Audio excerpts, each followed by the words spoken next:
Welcome to BIV Today, the daily podcast from the Newsroom of Business in Vancouver. I'm Kirk LaPointe, publisher and editor-in-chief. 2 years into the pandemic, many of us can certainly point to the disruption of our daily routines, our relationship to work, our enhanced focus on safety and security, and to significant changes in how we're conducting business. Now, one of the first impacts of the pandemic was actually on our supply chains, where suddenly shipments weren't arriving on time and manufacturing components weren't available. And in BC, we also had the perfect storm in November of the atmospheric river that destroyed vast parts of our transportation infrastructure. Now, all of this has provoked a question of whether traditional systems of infrastructure are sufficiently resilient and whether alternatives might be in order now as we need to develop in this new normal of disrupted patterns. My guest today is someone who spent a lot of time thinking about this in his work with Kiewit, which is one of North America's largest construction and engineering firms. It's immersed in innovation in this field. Jason Block is Vice President of Kiewit's Western Canadian Engineering Operations. He joins me now. Good to see you. Good to see you, Kirk. Thanks for having me today. Hey, let's start with assessing the vulnerabilities of delivery systems and engineering of all of this, and whether the pandemic and for that matter, something like the atmospheric river threw a huge curveball to something that you hadn't seen before. You've been spending a couple of decades looking at this. Yeah, it was a really unique experience, Kirk. I mean, like you said, it was something that was unforeseen. It was unexpected. But I think a couple of things really drew to mind, at least personally, through the whole thing, is that one, just how vulnerable a lot of our infrastructure is. But also, yeah. I think, too, kind of lost in a lot of the discussion is how well a large portions of it stood up. A lot of the infrastructure that has been built in this province was extremely resilient, held up really well. And I think the storm really brought to our attention, areas that we need to improve in and maybe look at and really set ourselves up for future events. Because frankly, I know there's a lot of naysayers out there, but I think this is a growing trend and something we're going to have to deal with and really grapple with as a society is how do we ensure that these critical links that we have do remain open. What would you say are some of the learnings in all of this, Jason, initially as a result of that serious flooding and the atmospheric river?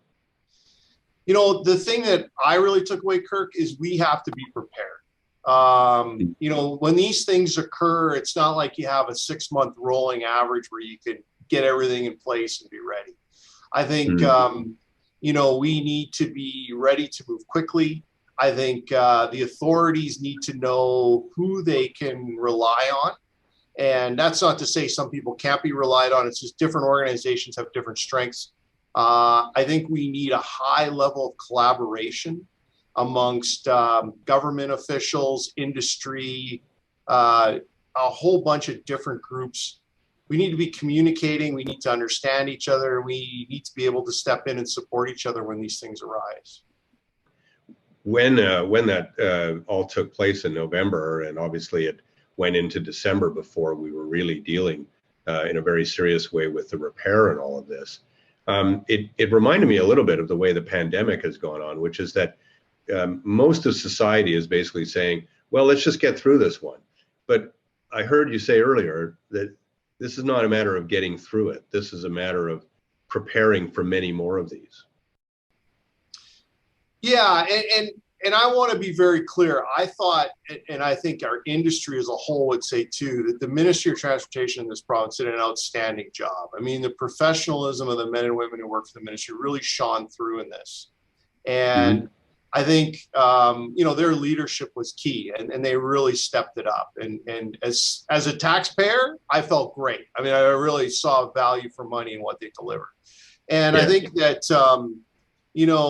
if we don't have those relationships in place and we don't have an ongoing, robust plan, almost like a living document, I would say, Kirk. Like, it's not something that we can sit down, we can write once and we can say, hey, this is the manual, this is how we're going to deal with these situations. But really have an ongoing discussion saying, okay, this event happened, what went well, what could be improved upon, what do we need in the future from industry to support us? How could we have designed this differently? How maybe could have been built differently? Just that ongoing discussion. We're going to get to the right answer, but I think it's critical that we have that.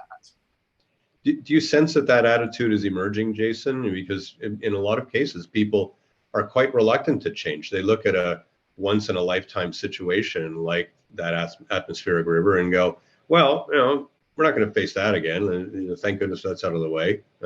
Let's go back to the way we were doing things. Yeah, no, I wouldn't agree with that, Kirk. I would say that what I'm seeing or we're seeing is a real open dialogue between different groups about how we can move forward and look at this. I think one of the things that maybe wasn't seen by the general public, and it's natural that they wouldn't have, but really was the way industry and the Ministry of Transportation, I mean, I can only speak from my own experience, the way those two groups really came together and worked positively to find solutions. And and I obviously am involved to some degree, whether it be through workshops or there's a bunch of work coming up that the province is going to roll out. Really seeing the province look at this in a different manner and trying to find, progressives is sometimes a misused word, but realizing that maybe we can't do going forward the way we've necessarily done it in the past. And I think that's a positive. Yeah. Well, you said that the public doesn't see a lot of this, and it is quite true. I mean, we watch the bridge get rebuilt, the highway get reopened, the rail line get redone, and to the layperson, it's a bit of a modern miracle. But tell me now, let's get into some specifics about what you think some of these, whether they're alternatives or whether they're improvements or enhancements. What they can and can't really do in this time ahead. Yeah, well, I think one of the big things is the way that we're looking at procurement. And I know procurement is not the most exciting thing in the world, but I think that, to the general person, but it really is the foundation of how we deliver the infrastructure that we need. And that's really been evolving over a number of years here. And first saw it in the private sector. Now it's starting to happen in the public sector. But, traditionally we delivered projects along a very defined path, right?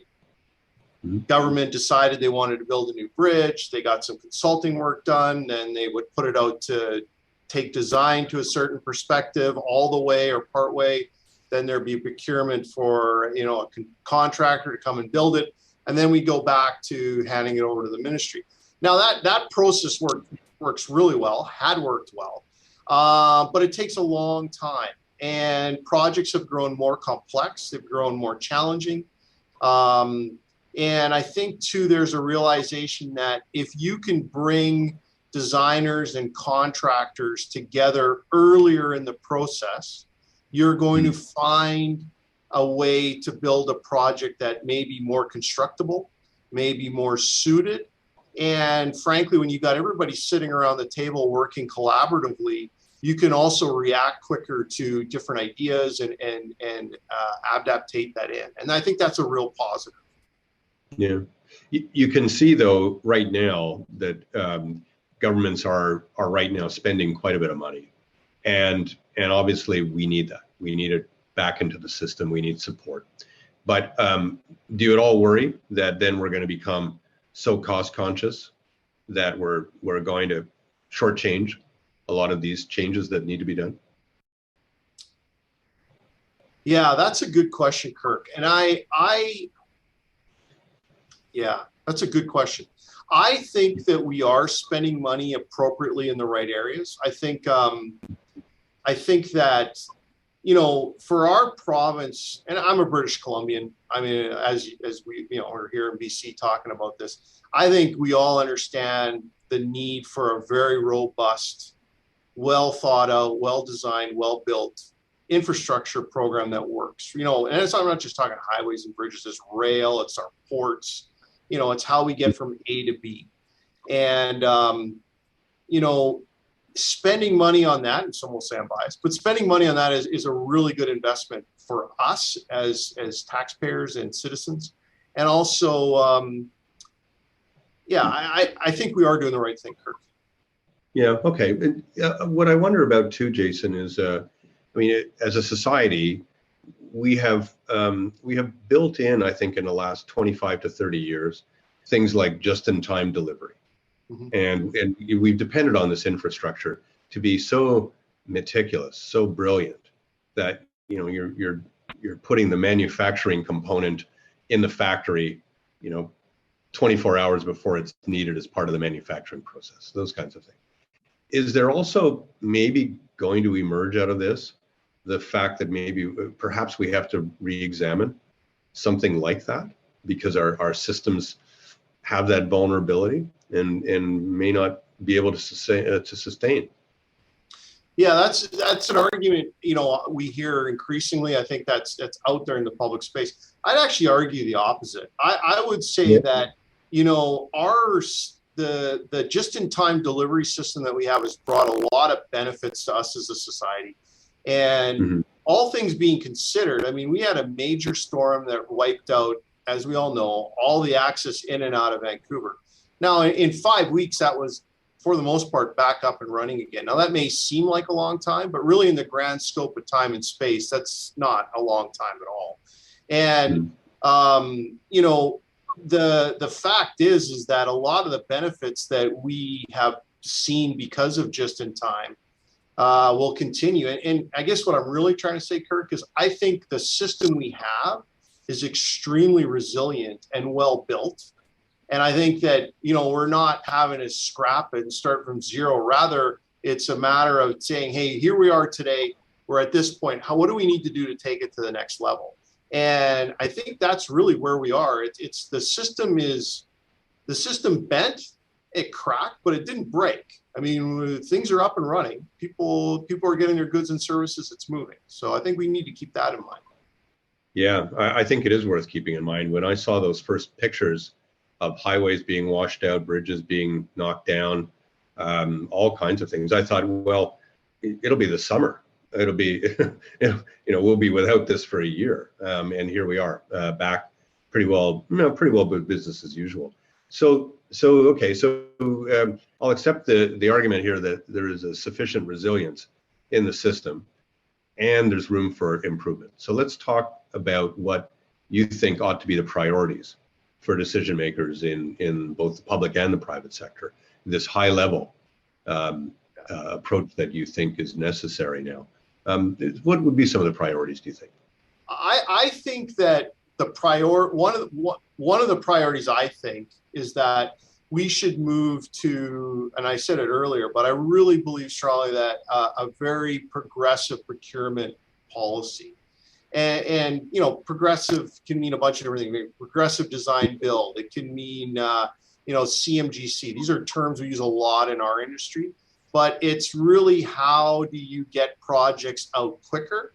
How do you involve a collaborative approach that takes a contractor, designer, and the client? In this case, it would be the Ministry of Transportation, or it could be CN or CP, any of those groups. How do you bring that group together to really work through what is the right answer? What is the most robust set of infrastructure that's needed?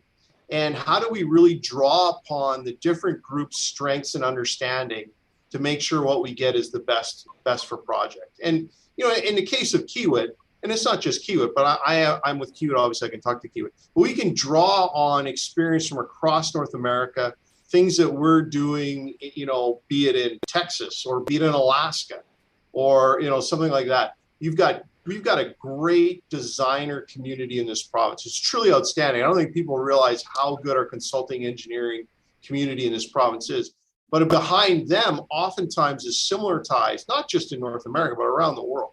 And by bringing that expertise together and drawing on that, not only can you severely shorten the period of time that something needs to be procured, but you're really getting the best for project experience. And it's not to say that in the past that hasn't happened. It has. This is just a way to do it quicker.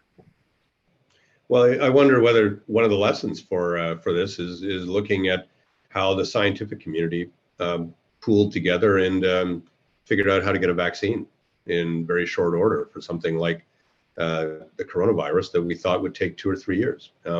So that kind of speed brings about, of course, some vulnerability. There's some issues there, but is it also necessary, do you think, for there to be a stronger sense of collaboration between Yeah, private and public? absolutely, absolutely. I mean, I'm a big fan of collaboration. I think that at the end of the day, you know, people get into our industry, heavy civil construction, engineering, because they really have a passion to build things and build them well. I mean, if your mantra is to build something half done, you're not going to last very long. So I think, you've really got people who are passionate about what they're doing. They want to bring the best. They've got experience they want to share. And, collaboration really brings that all together. And your point, Kirk, about the virus and finding that, how we found a way to get around that or work towards these things. I mean, that's a great example. I mean, you have pooled knowledge, you have people working together and for a common goal at the end of the day too, which is always critical. Yeah, but also understanding what that common goal is, it was very, very important for the scientific community. So if you can point to something like, the nudge factor that's needed here, like what would you say would be a gap at the moment that we have that we need to fill in order to get to this better system of development of our infrastructure? Yeah, I think it sounds kind of weird to say this, but change is hard, Kirk. Like, I mean, in anything in life. And I think we've done things a certain way for a long time, be it delivery of infrastructure, be it the roles and responsibilities that different groups have. And, going to something that's different, it's going to be a change for people. And that can be complicated, that can be challenging, it can be scary. But I think really giving it a chance and embracing it and trying it out. It's not new. I mean, this has been done in the private sector for decades. This is really the method that complex projects are delivered by private companies. And, we're also seeing public sector entities deliver projects in this collaborative manner across North America and Europe, all over the place. And not just the United States, and Canada as well. So, maybe the thing we needed was this event in November that really put a light on, hey, how do we build back better? How do we build back quicker? How do we ensure we're getting what we need? Maybe this is the opportunity we have to use it. And, I believe it will deliver. And then we can start using it in other cases. Now, it's not to be used for everything. It's for specific cases, and I think that's important to understand and recognize as well. You were very effusive in your praise of the way authorities responded in November and December. It looks as if things were done quite well. I think everyone gave high marks to what it was. I'm going to throw one last question in on you though. If one of these were to happen again tomorrow, and we had the same kind of destruction, anything that you think would be a lesson that was learned from this last one that you could apply right away? Anything that you see there?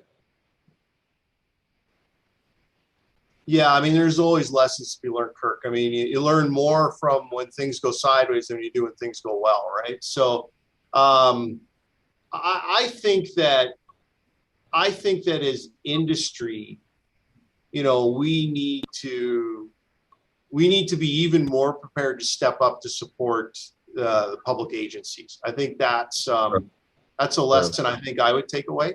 And I'm not just saying from Kiewit. I mean, all of us, right? I mean, there was a real groundswell of support and people wanting to get in there and help.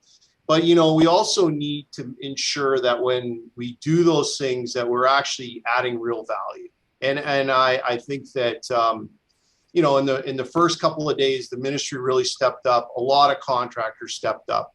But, how do we do that even quicker the next time? How do we really ensure that, a 5-week, getting the Coquihalla built back in 5 weeks, how do we ensure next time it's 3? How can we get to 2? And, you don't want to have too much redundancy built into things, especially if there's an exceedingly high cost for that. But, are there other things that we can do, whether it's stockpiled materials, and I'm just talking off the top of my head, but are there things we can do in greater appreciation for the future? I'm sure there is.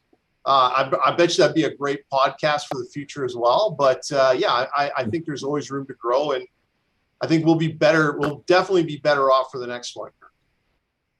Yeah, well, and as you point out, I mean, next time we're going to need to be swifter.